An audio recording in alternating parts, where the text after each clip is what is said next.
The old farmhouse stood isolated at the edge of a dark forest, its creaky wooden beams and faded paint telling stories of a time long past. People in the nearby village often whispered about the place, saying it was cursed. But for Sarah and her family, it was a chance for a fresh start after years of living in the city. When they first arrived, Sarah noticed the house had an eerie feeling about it, like it was watching them. The air was thick, and the wind always seemed to howl through the trees at night. But she brushed it off as the effect of the countryside. It wasn't until they began to settle in that she realized something was wrong. It started with the basement. Sarah's husband, Michael, had been down there cleaning out old boxes when he noticed a strange section of the floor that sounded hollow. It didn't take long for his curiosity to get the better of him. Armed with a crowbar, he pried up the floorboards to reveal a small, rusted door. It was barely visible at first, hidden beneath years of dust and debris. A cold chill swept through the room as the door creaked open. Inside was a narrow, winding staircase that seemed to descend forever into the darkness. Michael stood at the edge, feeling a strange compulsion to go down. But just as he was about to step inside, Sarah called out to him, snapping him out of his trance.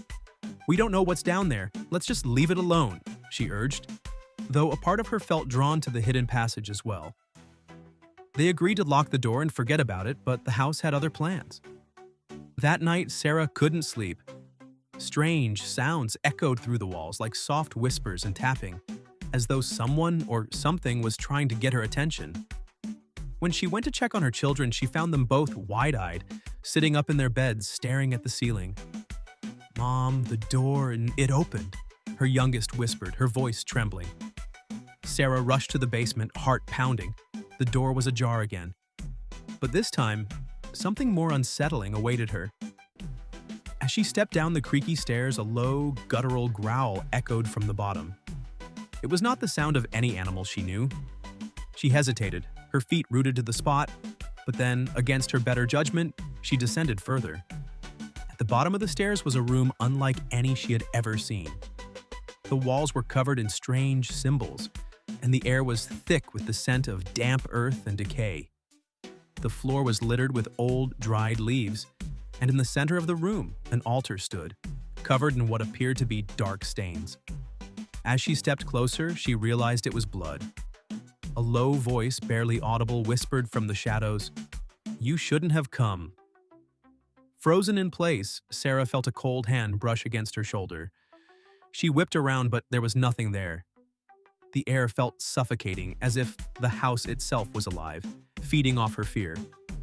Before she could react, the door behind her slammed shut, plunging her into darkness. With a scream, Sarah tried to find the stairs, but the ground shifted beneath her feet. The hidden room had never been meant to be discovered. It was a trap, a place for those foolish enough to unlock its secrets. And now, she was one of them.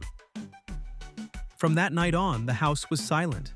The family vanished without a trace, leaving behind only the whispers of the house, and a hidden room waiting for the next curious soul to stumble upon its dark secrets.